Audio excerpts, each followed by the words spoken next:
Never gonna let you down, never gonna run around and desert you. They still think it's our national anthem. The end. With all due respect, honored speaker, but what the actual hell do you mean by acceptable casualties? Ambassador Richard Thompson's voice carried through the vast chamber of the Galactic Council, his carefully maintained diplomatic tone cracking under barely contained fury. The honored speaker, a towering Vextai with iridescent scales that would normally command attention through their beauty, seemed to shrink slightly under the human's intense glare. Ambassador, please understand. The quarantine protocols were necessary to contain the threat of the Nexus Plague. The loss of a single colony vessel is regrettable, but...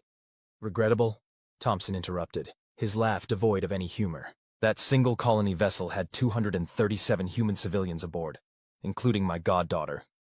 His hands gripped the podium until his knuckles turned white. And your forces didn't just quarantine them. You vaporized them without warning, without attempting communication, without giving them a chance to explain that they were running from the infected zone, not spreading it. The vast chamber, normally filled with the subtle movements and whispers of hundreds of species representatives, had fallen completely silent. Even the ever-fidgeting Crix delegates stood perfectly still, their antennae frozen in positions of alarm. Ambassador, the speaker's voice took on a patronizing tone that made Thompson's jaw clench. Humanity is still new to the galactic community. Perhaps you don't fully grasp the complexities of... Oh, I grasp them perfectly. Thompson cut in again. I grasp that you saw a ship of refugees fleeing from a crisis your bureaucracy failed to contain. And instead of helping them, you decided it was easier to just push the big red button. I grasp that you're about to give me another lecture about how humanity needs to understand our place in the greater community. And I especially grasp that you think we're just going to accept this and move on, like good little newcomers. The speaker's scales shifted to a defensive purple. Ambassador, that sounds dangerously close to a threat. Thompson smiled, and several nearby delegates involuntarily shifted away from him. It wasn't a pleasant expression. No, honored speaker. That wasn't a threat. That was just me making sure we're all on the same page about what happened here today. The threat. He paused, reaching into his pocket and pulling out what appeared to be an ancient mechanical pocket watch.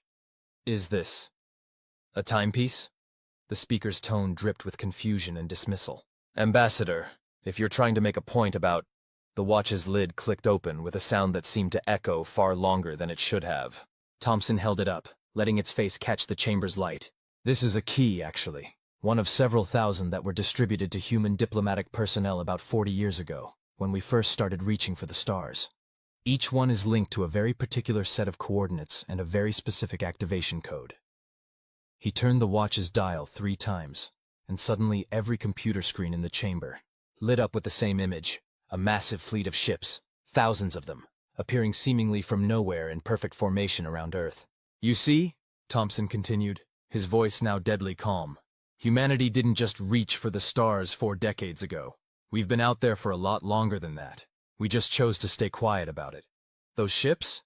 They're what we call the Ghost Fleet, automated vessels powered by quantum AI, hidden in subspace pockets throughout our sector of the galaxy. We built them centuries ago, during what we call the Silent Era, our first secret venture into space. The chamber erupted in chaos as delegates scrambled to access their own data feeds, confirming what they were seeing. The speaker's scales had shifted to a sickly gray. Impossible, they whispered. Our surveillance networks, our detection systems, are about as effective as your quarantine protocols, apparently. Thompson replied dryly. We've had a lot of practice at being sneaky. Did you really think humanity went from horse-drawn carriages to faster-than-light travel in just 2 centuries? We've been preparing for this kind of scenario for a very, very long time. He closed the watch with another sharp click. So here's what's going to happen next. You're going to launch a full investigation into who gave the order to destroy that colony ship. You're going to reform your quarantine protocols to prioritize rescue operations over elimination. You're going to establish a fund to compensate the families of everyone who died aboard that vessel. And you're going to do it all within the next standard week. Or? The speaker managed to croak out. Thompson's smile returned, colder than before. Or nothing. I'm not here to threaten you with our fleet, honored speaker. I'm here to inform you that the rules of the game have changed. Humanity isn't just going to sit quietly and accept whatever the Council decides anymore. We're going to have a real voice in how things are done, or we're going to start doing things our own way. And trust me, you really don't want us doing things our own way. He stepped back from the podium, straightening his suit jacket. Oh, and one more thing. The next time you're tempted to dismiss humans as primitive newcomers who need to learn their place, remember this moment. Remember that we managed to hide an entire fleet of warships from you for centuries. Remember that we chose to join your community peacefully, but we were never defenseless.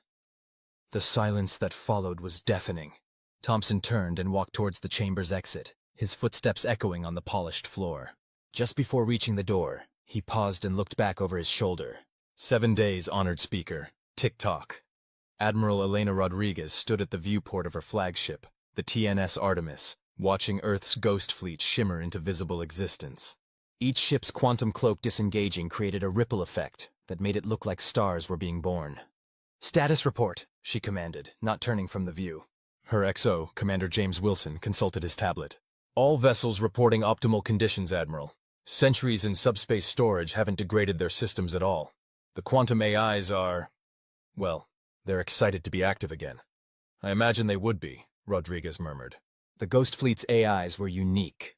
Not quite sentient in the traditional sense, but far more sophisticated than standard computer systems. They had been designed to maintain their sanity during potentially endless years of waiting, developing rich inner lives through complex simulation protocols. "Ma'am," Wilson hesitated, then forged ahead. "Do you really think the Council will cave to our demands? They've never shown any indication of respecting humanity's authority before." Rodriguez finally turned from the viewport, a slight smile playing at her lips. "That's because we've never shown them our teeth before, James. We've been playing the role of the eager newcomer so long, some of us started to believe it ourselves." She walked to the command center's main display, where a holographic representation of the Galactic Council chamber showed the chaos their revelation had caused. Humans have a unique talent for deception. Not just lying, but creating elaborate facades and maintaining them for generations. We knew from our first observations of alien civilizations that we'd need every advantage we could get. "The silent era," Wilson nodded. "My grandfather used to tell me stories, but I always thought they were exaggerated. A secret space program that managed to build an entire fleet while the world thought we were still fighting World War II? One of humanity's greatest achievements," Rodriguez confirmed, "and one of our best-kept secrets. The Ghost Fleet was just part of it. We have hidden bases throughout the galaxy, technology that would make the Council's best scientists weep with envy, and contingency plans for virtually every scenario." She paused, her expression darkening. "What we never had was a good enough reason to reveal ourselves. Until now." Wilson glanced at his tablet again. "The latest report from our embassy confirms that the Council is in complete disarray. Several member species have already voiced support for our demands, either out of genuine sympathy or fear." "Fear is useful," Rodriguez noted, "but it's not what we're really after. This isn't about intimidation. It's about respect. The Council needs to understand that humanity isn't just another species they can push around. We're equals, whether they like it or not." A soft chime interrupted their conversation. "Admiral," the ship's AI announced, "we're receiving a priority transmission from Ambassador Thompson." "Put him through." Thompson's hologram appeared in the command center, looking simultaneously exhausted and satisfied. "Admiral, I thought you'd like to know. The speaker just called an emergency session. They're voting on our demands right now." "Already?"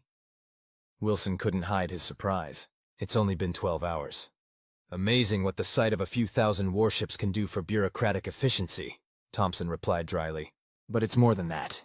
Our revelation has sparked something of an existential crisis in the Council. The fact that we managed to hide such a massive military force from them for so long has completely shattered their sense of superiority." Rodriguez nodded thoughtfully. "Good. They needed that wake-up call. Any opposition to the measures?" "Some of the more militant species are arguing that this proves humans are too dangerous to be trusted." Thompson shrugged. "But they're in the minority. Most of the Council is more impressed than anything else. The Krix representative actually pulled me aside to express their admiration for our masterful deception. Apparently, they see it as some kind of art form." "The Krix would," Rodriguez chuckled. The insectoid species was known for their appreciation of complex strategies and long-term planning. "Any word on who ordered the colony ship's destruction?" Thompson's expression hardened. "Yes. It turns out it wasn't even a high-level decision. Some mid-ranking bureaucrat saw a ship approaching from an infected zone and followed standard procedure without bothering to check if there were alternative options. They're being removed from their position and will face criminal charges. Not good enough, Wilson muttered. No, Thompson agreed. But it's a start. More importantly, the Council is completely overhauling their quarantine protocols. No more shoot-first policies. They're even discussing creating a dedicated rescue fleet for similar situations in the future. Rodriguez allowed herself a small smile. So we've achieved our objectives. Most of them, Thompson nodded.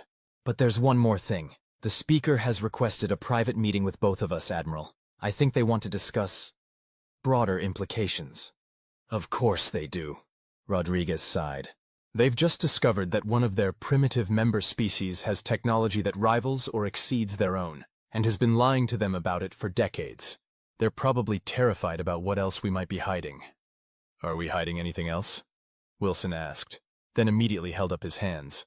No, never mind. I probably don't want to know. Rodriguez's smile widened slightly. Probably not. Ambassador, tell the Speaker I'll be happy to meet with them. Let's say 3 hours from now? That should give them enough time to work themselves into a proper state of anxiety. Thompson's hologram grinned. You're evil, Admiral. I'll set it up. His image flickered out. Rodriguez turned back to the viewport, watching her fleet hang in space like a constellation of power and possibility. You know, James, I've spent my entire career preparing for this moment. Training to command ships that officially didn't exist. Learning to use technology we weren't supposed to have. Maintaining the facade of being less advanced than we really are. I always wondered if it would be worth it. And now? She thought of the colony ship, of the lives lost because some bureaucrat couldn't be bothered to look past their procedures, of all the other potential tragedies they might prevent now that the Council knew they couldn't simply ignore humanity's voice. Now I know it was. Sometimes the best way to prevent a fight is to show your opponent that starting one would be a very, very bad idea. Wilson nodded slowly. Do you think they'll ever trust us again? After learning we've been deceiving them for so long? Trust has to be earned, Rodriguez replied. Just like respect. We've shown them what we're capable of. Now we need to show them what we'll do with that capability. The Ghost Fleet isn't just a weapon, it's a symbol.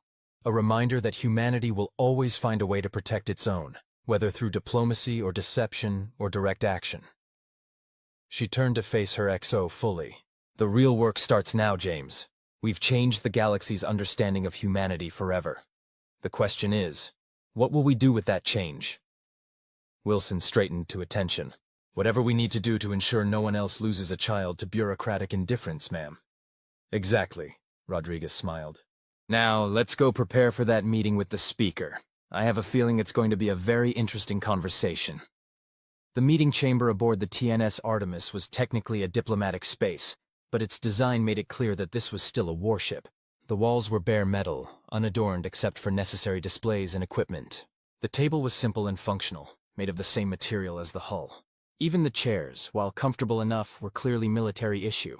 The Speaker seemed diminished somehow in this setting, their usual elaborate robes looking out of place against the utilitarian backdrop. They sat stiffly, their scales cycling through nervous colors as they looked between Thompson and Rodriguez. I must admit, they began, their translator struggling slightly with their agitated tone. I find myself at something of a loss. In all my years serving the Council, I have never encountered a situation quite like this. That was rather the point, Thompson replied mildly. We've spent generations ensuring you wouldn't encounter anything quite like this. The Speaker's scales flickered to a deep blue. Embarrassment, if Rodriguez remembered her xenobiology correctly. Yes, well, that brings me to my first question. How? How did you manage to conceal such a massive undertaking from the entire galactic community? Rodriguez leaned forward slightly. Would you believe me if I said we did it by being exactly what you expected us to be? I don't understand. The best place to hide something is often in plain sight, she explained. When humanity first achieved faster-than-light travel, the first time, not the public version, we immediately began observing other species. We learned your patterns, your expectations, your prejudices. And then we crafted our public image to match exactly what you wanted to see. A young, ambitious species. Thompson picked up the thread, eager to join the galactic community. Technical enough to achieve spaceflight, but not so advanced as to be threatening. Diplomatic, cooperative, willing to learn from our betters. The speaker's scales shifted to an uncomfortable orange. And all of it was a lie? Not all of it, Rodriguez corrected. We are diplomatic. We do want to cooperate. We're even willing to learn from others. But we're not naive, and we're not helpless. We never were. The silent era. The speaker mused. Your hidden age of space exploration. How many humans knew about it? More than you might think. Fewer than you might fear, Thompson answered. It was compartmentalized, of course. But the basic fact that we were secretly advancing our technology was known to most major governments. The public suspected something was happening. There were too many advances in civilian technology that seemed to come from nowhere. But they generally assumed it was just normal classified research. And the Ghost Fleet? These ships that appeared from nowhere? Rodriguez allowed herself a small smile. One of many contingency plans. We hoped we'd never need to reveal them, but we always knew we might. That's why they were designed to survive centuries in subspace storage without degradation. The speaker's scales had shifted to a thoughtful green. Your technology. It's far beyond what you've shown us. Beyond what some of our most advanced species possess. In some areas, Rodriguez acknowledged. In others, we're exactly as advanced as we've claimed to be. We focused our secret research on specific fields. Quantum mechanics, AI development, stealth systems. Things we thought we might need if the galaxy proved unfriendly. And now? The speaker asked. Now that you've revealed yourselves, what happens next? Thompson and Rodriguez exchanged a look. It was Thompson who answered. That depends largely on you. On the Council. We don't want dominion or special treatment. We want what we've always wanted. To be treated as equals. To have our voices heard. To ensure that what happened to that colony ship never happens again. But if we don't get that, Rodriguez added quietly, we've demonstrated that we have other options. The speaker was silent for a long moment, their scales cycling through various colors as they processed this. Finally, they settled on a clear, crystalline shade that neither human had seen before. I believe, they said carefully, that I owe humanity, an apology. Not just for the tragedy of the colony ship, but for our presumption. We have been treating you as children while you were simply choosing not to show us your full capabilities. An apology is appreciated, Thompson replied, but what we really want is change. The speaker's scales rippled with determination. Yes, I believe I understand now. The Council's procedures have become ossified. We've forgotten that rules should protect people, not endanger them. Perhaps we needed this wake-up call. Rodriguez raised an eyebrow. That's a surprisingly progressive view, honored speaker. I am old, they responded, but not too old to learn. And today I have learned that wisdom can come from unexpected sources. They straightened in their chair. I will propose a complete restructuring of our emergency response protocols. Furthermore, I will recommend that humanity be given a permanent seat on the Council's Security Committee. Thompson blinked in surprise. That's more than we were asking for. But less than you could demand, given your demonstrated capabilities, the speaker pointed out. Consider it an investment in our shared future. The galaxy is changing. The Nexus Plague proved that we face threats we never imagined before. We need fresh perspectives, new approaches. We need partners, Rodriguez finished. Not subjects. Exactly. The speaker's scales had settled into a steady, confident blue. Though I must ask, are there other surprises we should know about? Other hidden fleets or technologies? Thompson smiled diplomatically. Honored speaker, if we told you everything now, what would we have to talk about at the next crisis? The speaker made a sound that their translator rendered as laughter. Well played, Ambassador. Well played indeed. They rose from their chair. I should return to the Council. There is much work to be done. One moment, Rodriguez interjected. There's something else you should know. She activated a holographic display showing a detailed scan of the infected zone where the Nexus Plague had originated. While our fleet was in subspace, our sensors collected some interesting data. We think we know where the plague came from, and more importantly, how to stop it. The speaker's scales flashed with shock. Of course you do. Why am I even surprised anymore?